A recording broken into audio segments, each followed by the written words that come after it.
They said the man was still alive when they found him, and that was the part no one could explain, because what was left of him should not have been capable of breathing, let alone speaking. And yet he had crawled back to the edge of the village on what remained of his arms, dragging himself through the dirt, leaving a trail that did not end where it should have, because the blood did not stop. It continued even after there should have been nothing left to bleed. And when Ronan Vorn arrived, they showed him the place where he had been found. A long stretch of earth torn open by desperate movement. The ground clawed apart in uneven lines that led from the forest to the broken fence, and stopped there, as if whatever had followed him chose not to cross it. The villagers had buried him already, or what they could gather of him, and they spoke little of what they had seen, because fear did not need to be repeated once it had taken hold. But one of them, a man too old to hide the shaking in his hands, told Ronan enough they don't kill. He said, his voice low, uneven. They keep you alive, and that alone told Ronan this would not be a clean hunt. He stepped past the fence without hesitation. The forest beyond it, thick and silent. The air heavier than it should have been, carrying a faint scent that was not rot, not decay, but something fresher, something wrong, like meat left out, but not yet spoiled. And the ground beneath his boots marked with tracks, not the scattered prints of animals, but a pattern repeated again and again, the same shape, the same spacing, as if a group had moved together in tight formation, never breaking stride. And Ronan followed them deeper, his gaze shifting between the ground and the trees, because creatures that hunted like this did not rely on speed alone. They relied on control, on coordination, and that meant they would not strike without purpose. The forest closed in around him, the light fading as the canopy thickened, and the silence grew heavier, until even the sound of his own steps seemed muted, and then he saw it. The remains of something caught low between the roots of a fallen tree, a shape that had once been a deer. Its body torn open, not in the way of feeding, not scattered, not consumed, but held in place. The flesh stripped in sections, but not completely. The bones exposed in places where they should not have been, and yet the head still moved slightly, the jaw opening and closing in slow, broken motion, as if the life had not fully left it. And Ronan stopped only long enough to confirm what he was seeing before stepping closer, because the way it had been left told him more than the wound itself. The animal had been eaten, but not killed. The damage controlled measured as if whatever had done this needed it to remain alive for as long as possible. And that was when the sound came. Not loud, not sudden, but close. A low, wet movement through the brush behind him, followed by another and another, each one slightly out of sync with the others, and Ronan turned slowly, his hand already on the hilt of his blade, as the shapes revealed themselves between the trees. Low to the ground, thin but long, their bodies stretched in ways that did not match any natural hound, their limbs too narrow, their joints bending at angles that spoke of something altered rather than born, and their eyes fixed on him, not with the wild hunger of animals, but with something more focused, something that watched and waited rather than rushed. There were 5 of them. At first, then more shapes behind them, shifting in the shadows, forming a loose circle, without closing it. Their movement coordinated but not rushed, their spacing deliberate, as if they had already decided where he would stand and how far he would be allowed to move. Ronan did not draw his blade yet, because striking first against a pack like this would only trigger what they were already preparing to do. He remained still, his gaze moving across them, tracking the smallest shifts in their posture. And what he saw confirmed everything. They were not hunting him, yet they were positioning him, herding him, without touching him, without forcing him to move. And that meant they were waiting for something else, something larger or more important than the rest. One of them stepped forward, then slightly larger than the others, its posture different, not lower, not as tense, its head lifting just enough to reveal its face more clearly. And for a moment, Ronan saw what it had once been, the shape of a dog, still there, beneath the stretched skin, the elongated jaw, the broken line of teeth that no longer fit together properly. And then it opened its mouth, and the sound that came out was not a growl, not a howl, but something in between. A drawn-out, uneven noise that carried through the trees, and the others responded immediately, shifting their positions, tightening the circle by a fraction. Not enough to trap him, but enough to make it clear that the space around him was no longer his to control. Ronan Vorn finally drew his blade, the steel catching what little light remained beneath the canopy as he adjusted his stance, because now he understood this was not a pack that killed quickly. This was something that broke its prey down piece by piece, keeping it alive for as long as possible, and whatever waited deeper in the forest. The thing they were holding him for had not arrived yet. And when it did, the hunt would truly begin. Ronan did not move first, because the moment he stepped without purpose, the circle would close, and whatever these things were waiting for would come faster. And he had no intention of being driven into that. So he held his ground, his blade low but ready, his eyes moving across them, counting again. Not just the ones in front of him, but the shapes shifting behind the trees. The faint movement that betrayed how many there truly were, and the number was wrong, too many for a simple pack, too organized for anything that hunted by instinct. Alone, one of them stepped forward again, then not rushing, not lunging, but testing the space. Between them, its body low, its head angled slightly as if listening rather than watching, and Ronan saw the detail in it more clearly. Now the skin stretched thin over a frame that did not match the proportions beneath it. Patches where fur remained uneven and torn, as if it had been pulled away and regrown in the wrong places. The ribs visible through the surface rising and falling in shallow, uneven breaths. And yet the eyes remained steady, focused aware.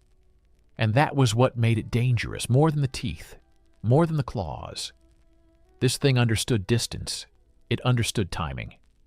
The creature moved another step closer, and Ronan shifted just enough to mirror it, forcing it to adjust, forcing that moment of calculation to happen again, because anything that relied on coordination could be broken if the pattern changed too quickly. And the hound reacted immediately, its posture lowering further, its weight shifting back, as if preparing to spring, but it did not commit. It waited, and that told him enough. This was not the attack. This was the signal.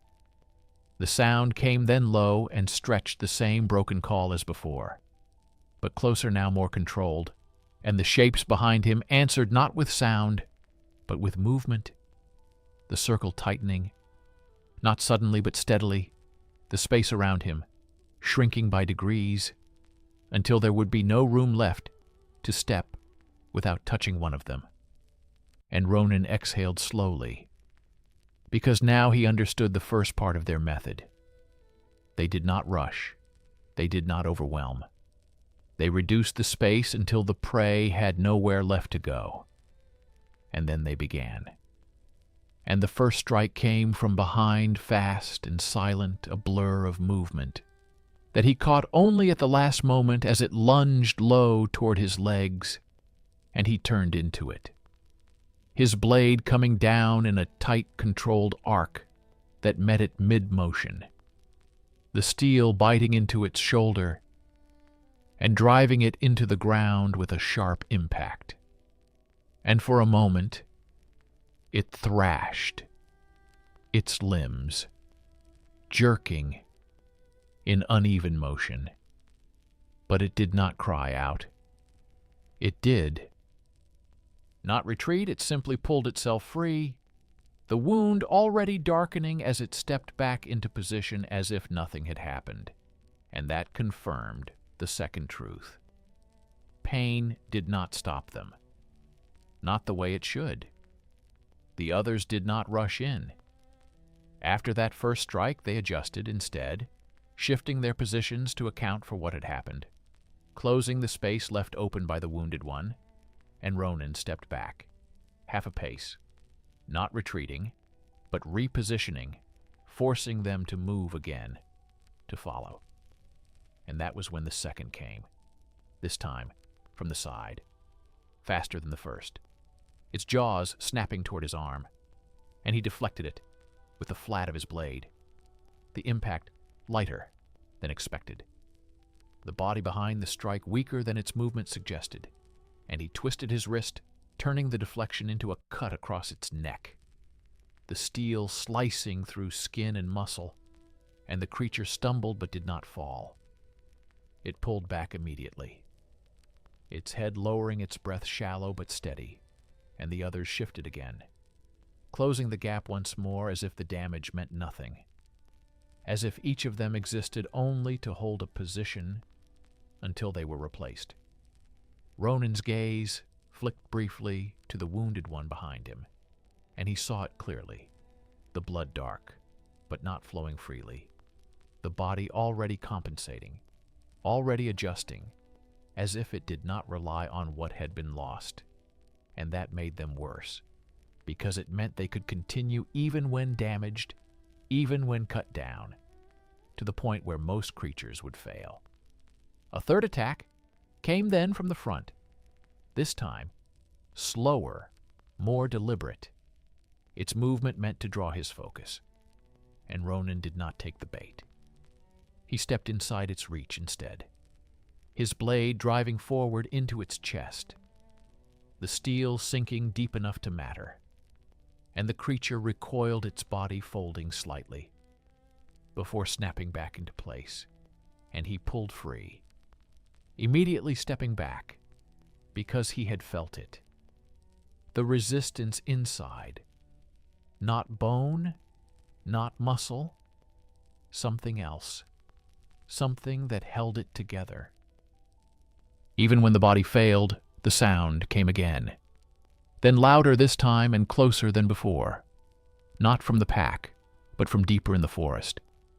A longer call, drawn out and broken, and every creature around him reacted at once, their bodies lowering their spacing, tightening their movement, becoming sharper, more precise, and Ronan felt the shift immediately. This was no longer positioning. This was the beginning of the real hunt.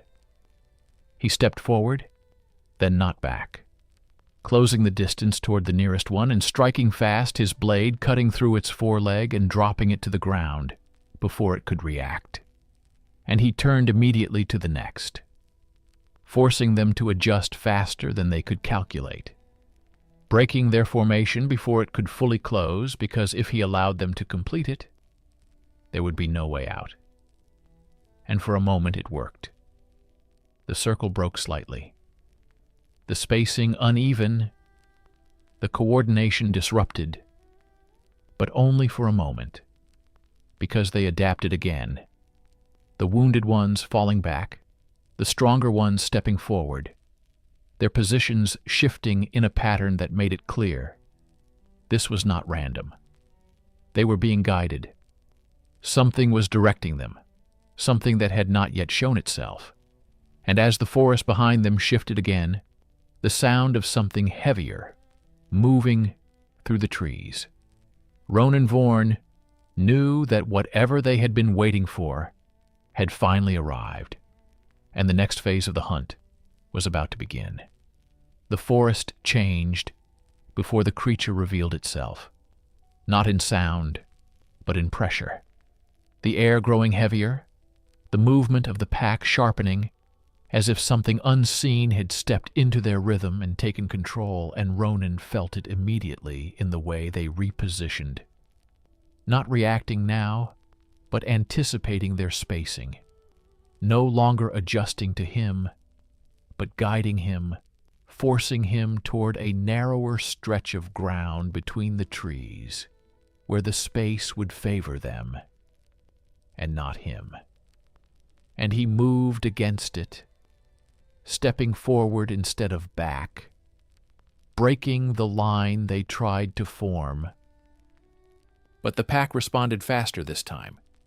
Two of them cutting across his path not to strike but to redirect their bodies low, their movements precise, forcing him to shift just enough to keep from colliding with them. And that was all it took. The space around him tightening again. The ground beneath his boots, uneven with roots and fallen branches that limited his footing. And the moment he recognized it, the thing they had been waiting for stepped into view from between the trees behind them. It was larger than the others, not by size alone, but by shape.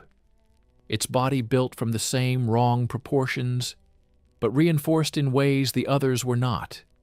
The limbs thicker, the spine along its back raised in a ridged line beneath the skin, as if something inside had begun to push outward, but had not yet broken free, and its head lifted slightly, its eyes fixed on him with something colder than hunger, something that understood what he was and what he could do, and the pack reacted instantly, their formation tightening around it, their movement aligning with its presence, as if it were the source of the pattern that guided them. And Ronan exhaled slowly, because now he understood they were not hunting for themselves. They were preparing the prey for it. The larger creature stepped forward, then not rushing, not wasting movement. Its pace steady controlled, and as it moved, the others followed, adjusting their positions in perfect sync, their earlier hesitation gone, replaced with something sharper, something directed. And Ronan did not wait for it to close the distance. He moved, first, stepping toward it, instead of away, his blade rising in a fast, direct strike, aimed at its throat. Because if it controlled the pack, then it was the only thing that mattered. But it reacted before the strike could land, its body twisting just enough to avoid the full force of it, the blade cutting across its shoulder instead. And the resistance was different, stronger, denser than the others, as if the structure beneath its skin had been reinforced, and it answered immediately, its jaws snapping toward him with greater speed than he had seen before, forcing him to pull back as the teeth closed where his arm had been, and the pack surged at the same moment. Not randomly, not in chaos, but in sequence. One from the left, one from the right, one low, forcing him to divide his focus, while the larger one pressed forward again, its movement clean, precise, its strikes aimed to end the fight quickly, rather than wear him down. And Ronan moved constantly, his blade deflecting, cutting, creating space where there was none, but the pressure built with each exchange, the pack closing faster than before, their coordination sharper, their movements overlapping in a way that left no clear opening, and the ground behind him gave slightly, his foot catching on a root as he stepped back, half a pace too slow. And that was when they took it, two of them lunging at once, one catching his arm, with its claws tearing through leather and drawing blood, the other striking low, its jaws snapping shut against his thigh, not deep enough to cripple, but enough to slow. And Ronan responded instantly, driving his blade down into the one at his leg, the steel punching through its skull and pinning it to the ground as he twisted free from the other. But even as it fell, it did not go still, its body jerking, its jaw still working, as if it had not understood that it was already dead, and the larger creature closed the distance, then its body colliding with him with enough force to drive him back a step, its weight heavier than the others, its strength focused and controlled as it tried to hold him in place long enough for the pack to surround, and Ronan stepped into it. Instead, his shoulder slamming into its chest, disrupting its balance for a fraction of a second. His blade driving forward again, this time lower into its side, where the structure felt less dense and the steel sank deeper. The creature recoiling with a sharp movement, as something darker than blood spilled from the wound thick and slow, and for the first time it made a sound. Not a howl, not a growl, but something broken, something that carried through the trees, and the pack responded instantly, their movement faltering for a fraction of a second, as if the signal that guided them had been disrupted, and Ronan saw it clearly. Then the connection between them, not visible, not spoken, but real. The larger creature was not just leading them, it was sustaining the pattern that made them effective. And when it was damaged, that pattern broke, even if only for a moment. And that was the truth, not just of the pack, but of how they hunted. They did not kill, because they did not need to. They weakened. They controlled. They held the prey in place, while the one that mattered finished it, slowly taking what it needed while the others ensured nothing interfered. And the realization came with a second truth. The victims remained alive, not by accident, but because this thing required it.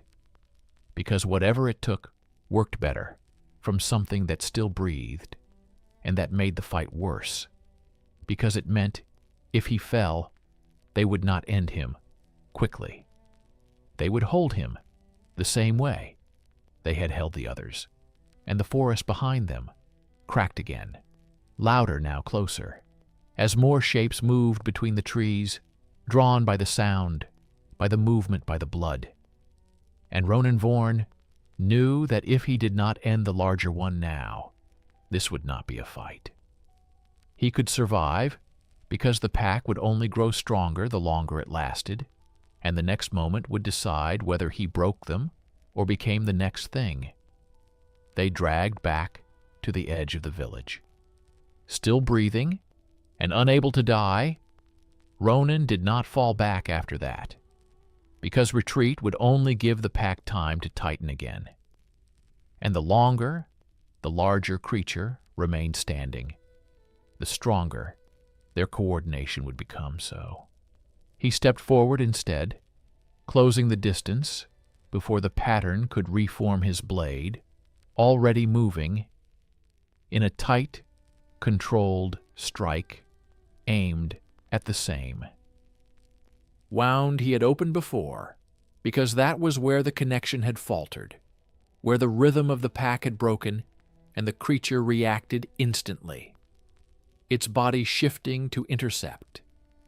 But this time, Ronan did not aim for clean contact. He angled the strike, forcing it to block high, while he drove his shoulder into it again, using its own movement against it. And for a fraction of a second, the balance broke. the creature's weight, shifting unevenly as it tried to correct. And Ronan took it, his blade thrusting deep into its side exactly where the structure beneath had felt weaker, before the steel punching through resistance and into something that pulsed against it, something that pushed back, not like muscle, not like bone, but something else, something central. And he twisted hard, driving the blade deeper before the creature could recover. And the reaction was immediate, violent, its entire body convulsing. The sound that tore from it, sharper now, more broken than before, and the pack answered in chaos, their movement losing the clean pattern they had held moments earlier. Two of them lunging at once, but out of sync, colliding slightly as they tried to reach him, and Ronan ripped the blade free, stepping back just enough to avoid the snapping jaws that followed because he knew it was not over. Not yet. The creature staggered, but did not fall, its limbs bracing against the ground as it forced itself upright again, its eyes fixed on him with something that was no longer just awareness, but recognition. It understood what he had done, what he was trying to reach, and it would not allow it again. The pack adjusted quickly. Even without full control, their instinct enough to close the space again, their bodies pressing inward, their attacks coming faster, less precise, but more relentless. And Ronan moved through them, cutting when he could, deflecting when he had to, never stopping, never allowing them to surround him fully, because even broken, they were still dangerous, still capable of dragging him down if he gave them the chance. And the larger creature advanced again, then slower, but more focused, its movements tighter, its body angled to protect the wound he had made, and that told him enough. It had learned it would not expose that point again, not willingly, and that meant he would have to force it. The forest behind them shifted again, more shapes moving closer, the sound of their approach no longer distant, no longer hidden, and Ronan knew time had run out. This would end. Now, one way or another, he changed direction sharply, then not away from the creature but toward it, closing the distance in a direct line that forced the pack to react too quickly, to reposition their bodies colliding slightly as they tried to intercept, and that gave him the opening he needed. The creature lunged to meet him, its jaws snapping forward, its weight committed to the strike, and Ronan stepped into it at the last possible moment, turning just enough to let the bite pass his shoulder, the teeth grazing flesh but not catching, as he drove forward completely inside its reach, his blade rising from below in a tight controlled motion aimed directly into the same point. And this time, he did not stop when resistance came. He pushed through it, forcing the steel deeper into that pulsing core until he felt it give the pressure collapsing beneath the blade, and he twisted hard, and the creature broke the sound that came from it. No longer controlled, no longer shaped into anything but raw failure, as its body convulsed, the strength going out of it all at once, the limbs losing coordination, the weight shifting unevenly, and Ronan ripped the blade free, stepping back as it staggered once, then collapsed heavily into the ground. The impact dull, final. The connection that had held it together gone, and the change in the pack was instant. The coordination shattered completely. The remaining hounds breaking formation, some retreating. Immediately their movements erratic, without direction.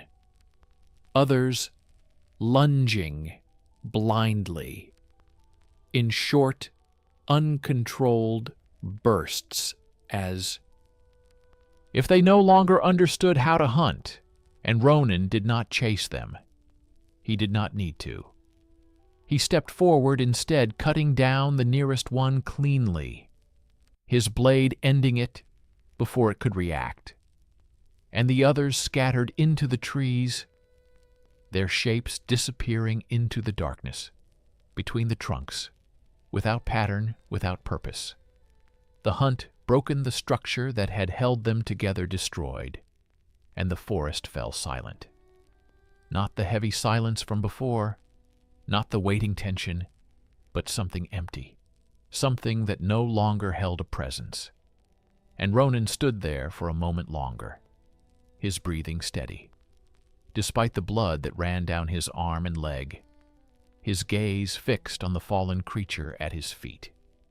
Because he needed to be certain, needed to see that it would not rise again. And it did not.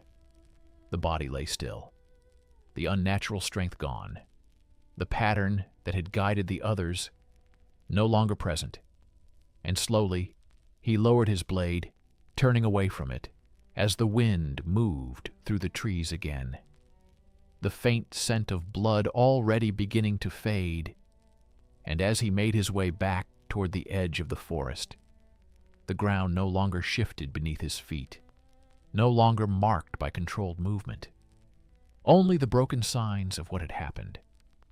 And when he reached the fence, the village beyond it, quiet waiting, he stepped through without looking back, because there was nothing left behind him that needed killing, not anymore. And as he walked away, the forest remained still, the pack gone. The hunt ended, and somewhere deeper in the trees, something that had once watched and waited had fallen silent along with them, leaving nothing but the memory of how close it had come to continuing, and the knowledge that things like this did not end on their own. They were made, shaped by something that would one day try again, somewhere else where no one was ready to stop it.